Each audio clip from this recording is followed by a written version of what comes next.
네, 화요일장 이수연의 F부터 출발하겠습니다. 이제 미증시 3대 지수 모두 다 약세 흐름이었고요. 어제 나름 선방하는가 싶었던 양대 증시 오늘은 2% 넘게 빠지고 있습니다. 특히 지금 시간대에서 증시가 모두 다 저점을 지나가는 구간에 놓여 있는데요. 흔들리는 지수 그리고 경기가 민감할 때 방어주, 마지막으로 오늘 그래도 움직이는 테마 자율주행까지 세 가지 알아보겠습니다. 먼저 지금 구간에서 저점 지나고 있다고 말씀드렸는데 코스피는 2601포인트가 오늘의 저점이었고요. 현재 구간은 2.4% 정도 약세, 2600포인트를 이탈할 것인가에 대한 가능성에 대해서 많은 개인 투자자들은 저점 매수에 나서주고 있는 것으로 확인되고요. 외인 기관의 동반 팔자세는 오후에 더 짙어지고 있습니다. 코스닥 일중 흐름도 보겠습니다.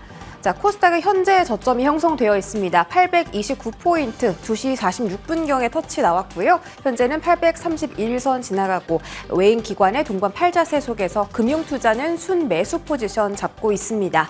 자, 오늘 좀 시가총액으로 좀 봐야 할 것 같은데요. 일단 삼성전자, SK하이닉스 정말 크게 빠집니다. 특히 외국인이 매도, 오랜만에 이제 반도체 투톱의 매도세를 나타내면서 증시가 휘청휘청, 그리고 반도체 투톱도 주가 방어를 해주지 못하는 상황입니다. 6일부터 10일 안에서 주가 방어되는 쪽은 현대차와 기아입니다. 어제 말씀드렸듯이 수출주들이 이런 시장 속에서 좀 잘 살아남을 수 있다라고 평가를 드렸고, 이렇게 좀 전쟁 리스크가 있는데도 불구하고 수출 데이터도 양호하게 흘러나오고 있습니다. 자동차와 함께 지금 상승하는 쪽이 타이어 종목들인데, 한국타이어앤테크놀로지도 오늘 다시 한번 고점을 높여가면서 자동차, 타이어 같은 수출 이야기 묶여있는 고환율 수혜주들은 오늘 시장 속에서 그래도 잘 살아남고 있습니다. 코스닥 시가총액 1위부터 10위까지 확인하겠습니다. 자, 엔캠 6%입니다. 오전보다 상승률을 더 높였습니다. MSCI 지수 편입 이슈 있고요. 엔캠 어제까지 좀 떨어지다가 오늘 다시 좀 힘있게 올라오는 움직임이 연출되고 있습니다. 나머지 종목들 전부 다 빠지는 가운데 테슬라의 악재 소식 속에서 2차 전지 관련 종목 에코프로 BM이 3%대 낙폭 확대합니다. 6위부터 10위도 보겠습니다. 오늘 뭐 여러 가지 이야기 있는데 HPSP가 이제 매각 이슈설 때문에 급등했다가 부인하면서 다시 주가가 좀 급락하는 구간에 놓여 있습니다. 이오테크닉스도 오늘 5.7%로 하락이긴 한데 오전 중에는 외국인 순매수가 들어오기도 한 종목이고요. 오늘 또 다시 한번 초전도체 테마가 움직입니다. 특별한 이슈는 없지만 아무래도 좀 갈만한 테마가 없고 수급이 돌다 보니 초전도체 쪽으로 몰려가는 듯한 움직임이고요. 신성 델타테크 이외에도 덕성이나 선암 같은 종목들 움직임 오후장에도 포착되고 있습니다. 자, 이렇게 시가총액 상위 종목들까지 흐름 확인해봤고요. 자, 지수 관련해서 좀 체크해야 될 필요가 있는 게 환율 그리고 미국의 국채금리입니다. 미국의 10년물 국채금리가 지난 거래일에 4.6%까지 급등을 하면서 미증시가 정말 크게 흔들렸었죠. 미국의 소매 판매가 컨센을 너무나 뛰어넘으면서 소비가 아직까지 너무 견고하다 보니 금리나 기대감 꺾였죠. 중동 전쟁 터졌죠. 거기다가 소매 판매까지 너무 좋게 나와버리니까 국채 금리가 이렇게 가파르게 상승했습니다. 작년 12월까지만 하더라도 3.7%였는데 거의 4개월 만에 1% 가까이 10년물 국채 금리가 올라간 거고요. 달러당 원화 가격 같은 경우 오늘 1,400원대 터치가 나왔습니다. 오전 중에 터치했고 현재 구간은 1,395원 정도에서 거래가 진행되고 있습니다. 역시나 작년 2월 정도만 해도 1,200원대였는데 점점 올라가더니 정말 17개월 만에 고점을 좀 터치를 했습니다. 다음 화면 보겠습니다.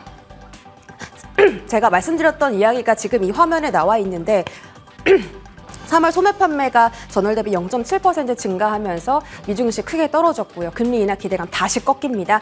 6월 FOMC에서는 금리 동결할 가능성이 더 커졌고 인하 가능성은 더 낮아졌습니다.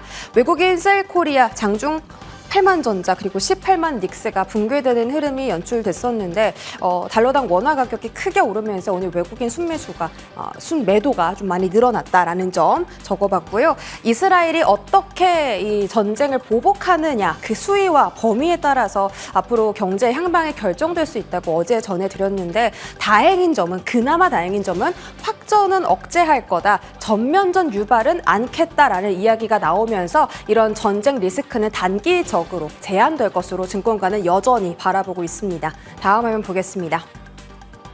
흔들리는 지수 속에서 어제도 전쟁 리스크 때문에 증시가 많이 놀랐었는데 어제는 어떤 종목들이 선방을 했냐면요. 자동차와 유틸리티입니다. 기아나 현대차 그리고 저 PBR에 묶였었던 삼성물산이나 한국전력 등이 지수 대비해서 나름 방어적인 그 주가를 보였고요. 한국가스공사, 지역난방공사 같은 유틸리티 종목들도 올랐다가 오늘은 좀 상승분을 반납하는 흐름이기는 합니다. 한국가스공사는 여전히 좋은 흐름 유지하고 있다는 점 참고해 보시고 약세 업종은 IT, 하드웨어, 건강관리입니다. 이렇게 리스크가 강할 때는 테크 쪽에서 좀 영향이 받을 수 있다는 점 어제도 한번 화면에서 나타내 드렸고요. 오늘 오는 업종과 종목 같은 경우 뭐 정유 그리고 방어적으로 음식료 업종이 집중을 많이 받고 있죠. 전쟁 시에 개선되는 자금 유입 이렇게 적혀 있고요. 방위산업주도 오늘 좀 강합니다. 대성하이텍, 빅텍, 스페코 전부 다 오전부터 흐름을 보였는데 오후장에도 나름 견고하게 그 상승 흐름을 잘 유지하고 있더라고요. 교육 관련해서 메가스터디 교육이 주주환원 정책 발표하면서 교육 테마도 전반적으로 수급을 받았었고요. 앞서서 보여드렸던 엔캠, 알테오제는 현재 윗골이 달면서 상승분 반납했기 때문에 하락 흐름 연출되고 있습니다. 마지막으로 하이브도 견조한 주가 상승 흐름을 보이고 있습니다. 아일릿 이제 데뷔한 지 한 달 정도 됐나요? 빌보드 핫백 진입 소식 나타나면서 하이브도 지금 좋은 주가를 보이고 있는데 이와 관련해서 오늘 뭐 다른 엔터 종목들에서도 리포트가 좀 쏟아져 나오기도 했습니다. 자, 정유주 흐름 보도록 하겠습니다. 다음 화면 보도록 하겠습니다. 자, 전쟁 나도 밥은 먹어야지. 방금 전에 음식료 업종이 이렇게 전쟁 리스크가 있을 때 주목받는 업종이라고 말씀을 드렸었는데요.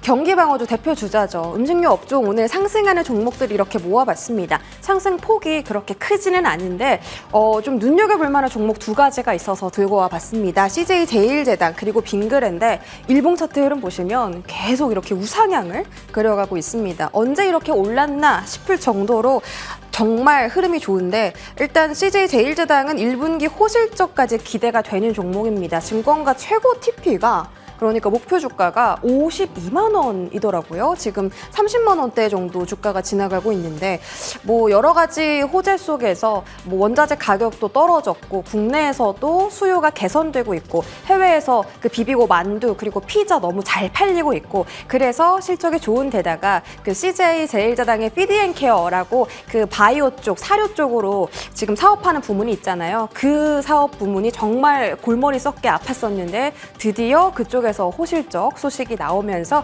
바이오 쪽이 딱 올라오면서 이제 1분기 실적 좋을 거다 이런 이야기 나옵니다. 거기다가 추가적으로 그 CJ 피드앤케어 그쪽만 따로 분할해서 매각할 수 있다라는 이야기가 나왔는데 이것도 CJ제일제당이 장중에 부인했거든요.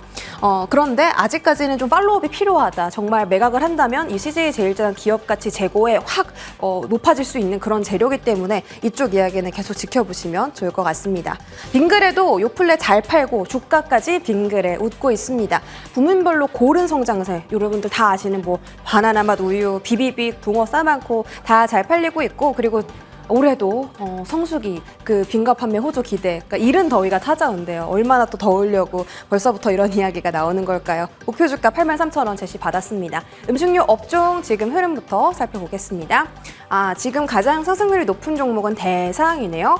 그리고 동원 F&B, CJ제일제당, 삼양식품 모두 다 앞서 화면에 좀 보여드렸던 종목들이고 삼양식품 같은 경우는 지금 윗골이 달고 있지만 음식료가 계속 이렇게 좀 부진한 시장 속에서 방어적인 성격으로 흐름 유지할 수 있을지 지켜보도록 하겠습니다. 마지막 테마는 현대차의 자율주행 소식입니다. 현대모비스 자율주행 레벨 4 그러니까 운전자가 직접 개입하지 않아도 되는 수준의 그 레벨 4 이제 시험 운행을 한다라고 하는데 인천경제자유구역청과 함께 MOU를 체결하면서 인천과 송도에서 이 레벨 4 자율주행 시험 운행을 할 예정이라고 합니다. 이런 소식과 함께 오늘 상한가 간 종목 바로 라닉스입니다. 국내 최초, 세계 최초로 웨이브 V2X 토탈솔루션 개발했다. 그리고 제공하고 있다. 이런 모멘텀 재료 가지고 있는 종목이고 역시나 자율주행 테마도 그 최근에 몇 번씩 이야기가 나오는 것 같은데 이게 테마의 연속성은 잘 모르겠습니다. 그런데 오늘 뭐 시장도 워낙 안 좋고 집중받는 테마도 너무 적다 보니까 수급 쏠림 현상도 당연히 나타났겠죠. 모바일 어플라이언스 같은 경우 오늘 주가가 많이 올랐는데 윗꼬리를 다 달면서 상승분을 반납했기 때문에 초록색으로 표시했고요. 코리아 FT는 최근에 우상향 좋은 흐름 보이고 있어서 빨간색으로 표시를 해봤습니다. 이쪽 종목들을 그렇게 집중받지 못하고 있습니다. 스마트 레이더 시스템 정도 주가 좀 올랐었고 넥스트치, 현대오토에버, 프론티어, 라이콤 전부 다 조금 더 하락하는 추세이기 때문에 역시나 이 이슈로 인해서 주가 상승을 일궈낸 거 정말 일부 종목이다라는 점까지 확인시켜 드릴게요. 자율주행 시세도 확인하도록 하겠습니다. 자, 보시는 것처럼 지금 윗꼬리가 달린 종목들이 꽤 많고요. 라닉스도 상한가 직행 잘 하고 있습니다. 세코닉스, 코리아 FT까지 4% 상승세 확인시켜 드리겠습니다. 오늘 정도 좀 많이 힘든데요. 끝까지 저희와 전략 함께 세워보시기 바랍니다. 여기까지 브리핑 전해드릴게요.